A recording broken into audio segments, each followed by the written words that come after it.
अब अपने चौथे मॉड्यूल पे चलते हैं,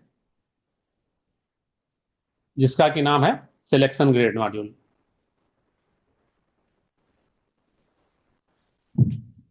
सिलेक्शन ग्रेड मॉड्यूल में जैसा कि अभी सर ने बता ही दिया, किसी को भी आवेदन की आवश्यकता नहीं रहेगी। तो आवेदन की आवश्यकता नहीं रहेगी तो आगे के एक्शन खाली देखने का आपको जो है अवसर मिलेगा। फिर भी ब्रीफ में बता देते हैं क्या और कैसे प्रोसेस चलेगी। शिक्षक आवेदन की स्थिति देख सकते हैं और ऑर्डर जनरेट कर सकते हैं। टीचर लॉगिन पेज, ऐसे जो जनरल पेज में जाएंगे, सिलेक्शन ग्रेड का ये टैब दिख रहा है, यहाँ पर जब क्लिक करेंगे तो नेक्स्ट जो है वर्तमान स्थिति देखने का आएगा। अब हो सकता है आपका ड्यू ही ना हो, तो इस पर क्लिक करेंगे, नीचे जो है पात्रता जो है निर्धारित करना पेंडिंग है ऐसे दिखाएगा। या हो सकता है आपके बारे में ऑर्डर हो चुका है तो ऐसी क्यू आएगी। ये डिस्पैच नंबर दिख रहा है, ये ऑफिस का नाम जिसने ऑर्डर किया, कब ऑर्डर किया था, यहाँ ऑर्डर देखने पे क्लिक करेंगे तो आपको इस तरीके से आपका चयन वेतनमान स्वीकृति का आदेश दिख जाएगा। आपके साथ जितने लोगों के भी होंगे सारी बातें यहाँ पर दिख जाएंगी। आपका नाम, पद नाम, आपका विद्यालय, ब्लॉक, वर्तमान ग्रेड पे कितना है, कब नया ग्रेड पे क्या होगा, कब से जो है चयन वेतनमान दिया जा रहा है, सबको प्रतिलिपि वगैरह सब ऐसे आदेश आपको दिख जाएगा, आप प्रिंट कर सकेंगे। नेक्स्ट जो है, यदि आदेश हो चुका है तो ये दिखेगा ऑनलाइन माध्यम से हुआ। अगर यदि आपकी पात्रता थी और आपके पात्रता में जो है वो आवेदन उपयुक्त नहीं पाएगा, आपको लगा कि पात्र थे हम, तो ये स्टेटस दिखेगा। क्योंकि प्रमोशन इन्होंने लिखा कि जैसे कि प्रमोशन मिल चुका, इस ऑर्डर के द्वारा आपको प्रमोशन मिला था, इतनी तारीख को आपने जो है ज्वाइन कर लिया है, इसलिए आपको जो है चयन वेतनमान दे ही नहीं है, इसलिए आपकी जो है एलिजिबिलिटी को अस्वीकार कर दिया गया आपके किसी भी कार्यालय से। तो यहाँ पर लिखा है खासकर जो है बीओ कार्यालय से ही। तो ये स्टेटस आप देख सकेंगे, दोनों ही है। अगर स्वीकृत हो गया तो वो यहाँ स्टेटस ये देख सकेंगे। तीसरा, आप क्लिक कर रहे हैं कुछ नहीं दिख रहा है, इसका मतलब अभी आपके जो है उस प्रकरण पर कुछ नहीं हुआ, मतलब आपकी अभी पात्रता ही नहीं है, पात्रता लिस्ट में ही आपका नाम नहीं आ रहा है। ये तो आप इतना देख सकेंगे, मतलब ऑर्डर जनरेट कर सकेंगे, अपना स्टेटस देख सकेंगे। अब आगे चलते हैं, हम बात करते हैं कि ये सारी चीजों को होगा कैसे। जैसे बीओ कार्यालय का जो है पटल सहायक का लॉगिन बनाया गया, ठीक है। तो चयन वेतनमान के लिए लिस्ट बना रहे हैं, हेड मास्टर, प्राइमरी, अप्लिक, असिस्टेंट, जूनियर, इनकी इनकी लोगों की सिलेक्शन ग्रेड के लिए देख रहे हैं। तो तारीख हमने ली 5 दिसंबर 2024, हर महीने 5 तारीख की कट ऑफ डेट के लिए अनुसार ये लिस्ट जनरेट की जाएगी। जैसे सबमिट पे करेंगे ऐसे लिस्ट दिख जाएगी। ये जैसे यहाँ पर जो है चार लोग उस महीने के लिए इस कार्यालय में पात्र पाए गए। पात्र पाए गए, किसी एक नाम पे क्लिक करेंगे आगे डिटेल देखने के लिए, तो ये इस तरीके की डिटेल दिखेगी कि किस जिले की कौन से ब्लॉक में कहाँ पोस्टिंग है, फिर किस पद, किस जो है कैडर में है, किस पद पे कार्यरत है। अब क्योंकि आप जानते हैं 3 कैडर हैं विद्यालयों के शिक्षकों के संबंध में, एक तो एटी प्राइमरी का, दूसरा ST primary oblique eighty junior का, तीसरा एसटी जूनियर का। 3 तरीके के हो गए, किसी भी ये कैडर हो गए इसमें आए होंगे। इसमें जब 10 साल हो जाएंगे इसे किसी एक कैडर में काम करते हुए और पदोन्नति न मिलने की स्थिति में ही आपको सिलेक्शन ग्रेड मिलना है। तो आपको यहाँ पर जो है, ये भी हम लोगों ने सिस्टम जनरेटेड वहां से मानव संपदा में जो फीड है उससे उठाया कि जो है इस कैडर में आपने कब ज्वाइन किया। इन्होंने बताया इनका लिखा हुआ है 13 अक्टूबर 2014 को ज्वाइन किया, तो अक्टूबर 24 में इनकी जो है पूरी हो चुकी है 10 साल। तो 10 सेवा में अवधि 10 साल हो चुके हैं। यहाँ पर 11 12 13 भी किसी दिख सकते हैं। चयन वेतनमान दे की तिथि तो 13 अक्टूबर 24 हो गई, सिस्टम से आ जाएगी अपने आप। आप जो फॉर्म भरते थे वो फॉर्म अपने आप जनरेट हो जा रहा है। सेवा में कब नौकरी ज्वाइन की थी, वो आ गई 2 जुलाई 2009। ज्वाइन किस कैडर में किया था, तो एटीपीएस में किया था इन्होंने। अब आ गया कट ऑफ डेट, तो ये दिखाई नहीं, 5/12/24 को हम बना रहे हैं लिस्ट। फिर पदोन्नति आदेश, इनको पदोन्नति जो है दिखा रहे हैं कि ये मिली है, ठीक है, ये पदोन्नति का आदेश संख्या लिखी हुई है, ठीक है। अगर इनको पदोन्नति हो चुकी है, ठीक है, तो सहायक अध्यापक प्राथमिक स्तर का नहीं मिलता, भले यहाँ सहायक अध्यापक प्राथमिक स्तर गलत से लिखा रहता। अब पदोन्नति न चढ़ी होती तो ये हो सकता है पद भी नहीं लिखा होता, हेड मास्टर, असिस्ट और असिस्टेंट जूनियर, सहायक अध्यापक यहाँ पर भी लिखा था, यहाँ पे भी लिखा था, तो इनका ड्यू में दिखाता। खैर, जिनके संबंध में उस कैडर में ज्वाइन करने के बाद उस कैडर के अगेंस्ट ये, क्योंकि हेडमास्टर आए थे तो 2 पदोन्नति आदेश यहाँ चढ़े होने चाहिए, एक चढ़ा इसलिए इनका पात्रता में आएगा, दोनों चढ़े होते तो नहीं आता। फिर हो सकता है कि जब हम वैल्यूएट कर रहे हैं उससे पहले ही आपका जो है मैनुअली या जो है पूर्व में ही आपका चयन वेतनमान स्वीकृत हो चुका, तो यहाँ आदेश दिखेगा उनको, जो भी इसका वैल्यूएशन कर रहे होंगे। पदोन्नत हो चुकी है तो पदोन्नत आदेश दिखेगा, या आपके यदि आपके विरुद्ध कोई कार्रवाई गतिमान है तो यहाँ उनको डिटेल दिखेगी उसकी मानव संपदा से उठ के। यदि पीछे कोई कार्रवाई आपके अगेंस्ट हुई थी और समाप्त तो हो चुकी, लेकिन कोई दंड मिला था, ऐसा दंड जिसके वजह से जो है आपकी जो है पात्रता प्रभावित होती हो, तो वो भी दिखेगा यहाँ पे। फिर आप उनको जो है अवसर रहेगा यहाँ पे P2 देख करके जो है आपके बारे में अतिरिक्त जानकारी ले लें। आपकी ई सर्विस बुक यहाँ से देख सकेंगे, उससे भी जानकारी ले सकते हैं। कुल मिलाकर के ये तो तब करा जाएगा, या अगला स्टेप बता रहे हैं तब करा जाएगा जब यहाँ पे नाम दिखेगा। जहां आपका पात्रता सूची में नाम ही नहीं आ रहा, एक कारण ऐसा भी हो सकता है। तो क्यों नहीं आ रहा होगा, तो ये येलो जो है पट्टी बनी हुई है, इसमें वो डिटेल लिखी हुई है कि क्यों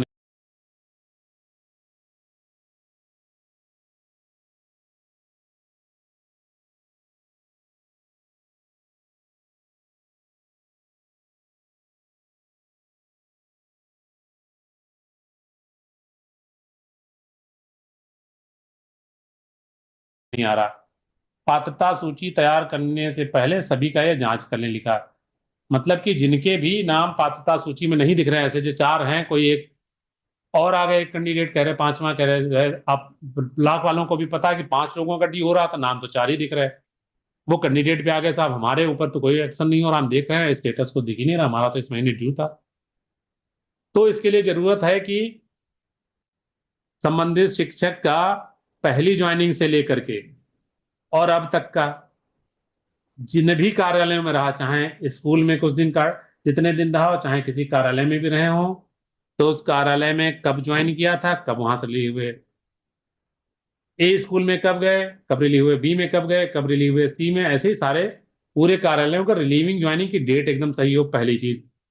दूसरा, उस रिलीविंग ज्वाइनिंग के साथ साथ रिलीव ज्वाइन कराते समय कैडर अगर बदला है तो कैडर भी सही पड़ा हो। पता लगा आप स्कूल ए से प्रमोट होकर स्कूल बी में गए, तो स्कूल ए से जब रिलीव किया जा रहा है तो कैडर चेंज करके रिलीव किया जाना है, जिससे स्कूल बी में जब ज्वाइनिंग दिखे तो परिवर्तित कैडर के साथ दिखे।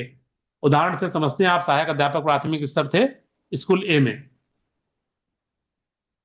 अब आपको रिलीव किया गया प्रमोशन के कारण, तो प्रमोशन के कारण जब आपको ऑनलाइन रिलीव किया जा रहा, तो रिलीव ऑनलाइन या ऑफलाइन जो भी है, तो रिलीविंग के समय भी कैडर चूज करना है कि अब एसटी प्राइमरी आवर्लिक एटी जूनियर पर रिलीव किया गया, तो ज्वाइन कराएंगे तब एसटी प्राइमरी एटी जूनियर पर ज्वाइन कराएंगे, तो आपका दिखेगा कि हाँ इस डेट से आप इस पद के हो चुके हैं। अगर बिना पद को ध्यान में रखते रिलीविंग ज्वाइनिंग हो गई तो सिस्टम है, जहां पर वो आपका जो है दूसरा वाला पद जहां से पाएगा कि भैया पहले आप रहे हो, चाहे 16 साल एटी प्राइमरी दिख रहा हो पता लगा हो, और लेटेस्ट वाले स्कूल में खाली एसटी प्राइमरी एटी जूनियर दिख रहा है, तो आपके पता लगा 2 दिन हुए, 2 साल हुए, 10 साल हुए, नहीं तो नहीं दिखेगा। हो सकता है फिजिकली या वास्तविकता में आपके 10 साल हो चुके हो। तो आप प्रत्येक स्कूल अथवा आपके कार्यरत रहे प्रत्येक कार्यालय और स्कूल दोनों जगहों से आपके रिलीविंग ज्वाइनिंग और कैडर और पदनाम सहित बिल्कुल सही हो, ये जब सही करा लेंगे तो पात्रता सूची में दिखने लगेगा। ठीक है, इस तरीके से जिनके नाम नहीं दिख रहे हैं उनके बारे में समाधान बताया। गलत अगर किसी के दिख रहा है नाम, तो बीओ कार्यालय की रिस्पॉन्सिबिलिटी, जाहिर है उसकी जो है ज्वाइनिंग डेट, मान लो ज्वाइनिंग डेट देखते हुए या कैडर देखते हुए कुछ ना कुछ डिटेल गलत है कि उसके 10 साल से ज्यादा दिखा रहा है या इस कैडर में दिखा रहा, वो डिटेल सही कर देंगे तो वाला नाम हट भी जाएगा। नेक्स्ट आते हैं, जो फिर यहाँ पर जो है बीओ ऑफिस में क्या करेंगे, मूल्यांकन करें, मूल्यांकन करने का ऑप्शन आएगा, तो इतने पॉइंट्स पे आपकी पात्रता देखी जाएगी। तो आपको भी पता रहना चाहिए कि हमारा फार्म जो है किन किन कारणों से जो है हमारी पात्रता को जो है रोका जा सकता है, आगे बढ़ेगा। तो अगर सही रोका जा रहा है तब तो ठीक है, गलत रोका जा रहा तो आप जो है ऑब्जेक्ट कर सकेंगे या सेवा पंजिका में तत्संबंधी करेक्शन करा सकेंगे। हो सकता है जैसे आपका चयन चयन वेतनमान आदेश किसी में चढ़ाना हो, आपके में चढ़ गया, गलत चढ़ा है, आपको तो मिला ही नहीं, या पदोन्नति आपको मिली नहीं, या कार्रवाई तो दूसरे की थी आपके में चढ़ गई, या दंड, ऐसे ही सारी चीजें। तो हम आते हैं इन प्रश्नों पे, जिन प्रश्नों के आधार पर आप पात्रता का मूल्यांकन होगा। पहला तो क्या जो है वर्तमान कैडर में 10 साल की सेवा पूर्ण कर ली है, पहला। अगर वैल्यूएशन करने वालों को लगता है सही है, हाँ करेंगे, तो अगला क्वेश्चन को लेगा। अगर उन्हें लगता नहीं 10 साल नहीं हुए इस कैडर में भी, तो नहीं कर देंगे। फिर उनको रीजन भरने का ऑप्शन आएगा, जैसे नहीं किया उन्होंने तो यहाँ ऐसे जो है बॉक्स खुल जाएंगे ये, क्यों, कारण यहाँ लिखना पड़ेगा। तो लिख देंगे कि साहब जो इनकी ज्वाइनिंग डेट मानव संपदा पे गलत दिख रही है, इन्होंने तो इतनी तारीख को ज्वाइन किया, इसलिए 10 साल नहीं होते। अगर नहीं किया तो हाँ किया, तो नेक्स्ट क्वेश्चन खुलेगा। पूछ रहे हैं क्या वर्तमान कैडर में कार्यभार ग्रहण करने के उपरांत चयन वेतनमान स्वीकृत हो चुका है। नहीं कहा तो अगला क्वेश्चन आएगा, हाँ कह दिया अगर तो वही पूछ लेगा चयन वेतनमान का आदेश और पत्रांक। हो सकता है सेवा पंजिका में नहीं चढ़ा हो तो चढ़ाने का, जब ये ऐसा वाला मैसेज सबमिट करेंगे तो जो है संबंधित बीओ कार्यालय में मैसेज भी दिखेगा, इसको संबंधित कर्मी की मानव संपदा पोर्टल पर अपडेट कराएं। अगर चयन वेतनमान स्वीकृत नहीं हुआ है तो नहीं पे क्लिक करेंगे। फिर अगला क्वेश्चन खुलेगा, क्या वर्तमान कैडर में कार्यभार ग्रहण करने के उपरांत संबंधित को जो है पदोन्नति मिली है। हाँ नहीं करना पड़ेगा, नहीं मिली है तो आगे बढ़ेंगे तो माना जाएगा कि चयन वेतनमान देने पर विचार किया जाए, आगे बढ़े। अगर हाँ मिली है तो यहाँ पे पूछ रहे हैं, देखिए इन्होंने कहा हाँ मिली है, तो कह रहे हैं क्या कार्यभार ग्रहण किया था, कह रहे हैं हाँ किया भी था। नहीं भी करेंगे तब भी एक ऑप्शन खुलेंगे, कार्यभार ग्रहण करने की तिथि वाला कॉलम नहीं खुलेगा, ये तब भी खुलेगा, आदेश संख्या कब पदोन्नत हुई थी, किस पत्रांक से और किस डेट में हुई थी, और यहाँ कारण भी लिखते हैं और सबमिट कर देंगे। जैसे सबमिट करेंगे मैसेज आ जाएगा कि जो है इनकी जो है पदोन्नत की डिटेल मानव संपदा पोर्टल पर भी अपडेट करें, सर्विस हिस्ट्री के सेक्शन में अपडेट होते हैं सब। खैर यदि पदोन्नत भी नहीं मिली कह दिया, फिर नेक्स्ट क्वेश्चन है इवेल्युएट करने के लिए कि क्या कर्मचारी के विरुद्ध विभागीय कार्यवाही गतिमान है। हाँ नहीं कहना है, नहीं कह रहे हैं तो आगे बढ़ेगा। अगर कह रहे हैं हाँ, हो सकता है कट ऑफ डेट बन गई और मतलब जो है अभी 10-5 दिन में संबंधित के विरुद्ध कार्रवाई हो, मानव संपदा आप नहीं लिख पाए तो इस वाली जगह पे तो लिख के नहीं आया सक्रिय अनुशासनात्मक कार्रवाई, लेकिन उनके संज्ञान में है तो हाँ करेंगे, और यहाँ पे डिटेल दे देंगे कि इस पत्रांक के द्वारा ये कार्रवाई गतिमान है। वहां भी मैसेज वही हर बार आता रहेगा, सर्विस ये इसको डिपार्टमेंटल प्रोसीडिंग में उनको अपडेट करना होगा। फिर पूछेंगे अगर कार्रवाई भी कोई नहीं चल रही है, फिर पूछेंगे क्या कर्मचारी को 10 साल के अंदर ऐसा कोई दंड मिला है जिसके कारण वो चयन वेतनमान के लिए अयोग्य ठहराया जाए। नहीं करेंगे तो आगे बढ़ेगा। अगर हाँ कर दिया तो कौन सा दंड मिला, किस पत्रांक से, वो कैप्चर कर लेंगे। फिर मैसेज आएगा सर्विस बुक में जो है सर्विस हिस्ट्री के सेक्शन में एंट्री करें। अगर ऊपर के प्रश्नों का जवाब जो है इस प्रकार जैसा बात की वैसा रहा, फिर अगला पूछ रहे हैं क्या वर्तमान कैडर में कार्यभार ग्रहण करने के उपरांत से 10 वर्ष की अवधि के बीच में एक्स्ट्रा ऑर्डिनरी लीव अर्थात लीव विदाउट पे तो नहीं लिया गया। अगर लिया गया है तो हाँ करेगा, तो पत्रांक को कब से कब तक छुट्टी ली थी ये पूछेगा, ये भी मानव संपदा पर अपलोड करने का ऑप्शन आएगा। अगर हाँ कहते हैं तो जितने साल या जितने महीने जितने दिन असाधारण अवकाश स्वीकृत हुआ उतने दिन से वो चयन वेतनमान डिफर्ड हो जाएगा। मान लो 6 महीने का लिया था तो 6 महीने बाद मतलब 10 साल 6 महीने जब हो जाएंगे कैडर में आने से, तब पात्रता वाले लिस्ट में दिखेगा, फिर उन पे एक्शन हो सकेगा। अगर कह रहे हैं नहीं इन्होंने कोई असाधारण अवकाश नहीं लिया, अर्थात 10 साल भी सेवा में संतोषजनक हो चुके हैं, चयन वेतनमान नहीं मिला, पदोन्नत नहीं मिली, विभाग की कार्रवाई नहीं चल रही है, पीछे कोई ऐसा दंड भी नहीं मिला जिससे चयन वेतनमान ना दिया जा सके, और कोई एक्स्ट्रा ऑर्डिनरी लीव भी 10 साल में नहीं ली, सबमिट करेंगे तो पात्रता सूची में ऐसा नाम दिखने लगेगा। जिनका नहीं दिखेगा वो यहाँ पे है। फिर पात्रता सूची अगले लेवल पे जाएगी, इवेल्युएट होते होते आपका फाइनली जो है जब मतलब बीओ कार्यालय से जाएगा एओ ऑफिस में, एओ ऑफिस से बीएसए साहब के कार्यालय में, जब वहां से जो है अप्रूव हो जाएगा तो आपको आदेश जो है वो जैसा कि अभी ऊपर दिखाया था हमने आपको,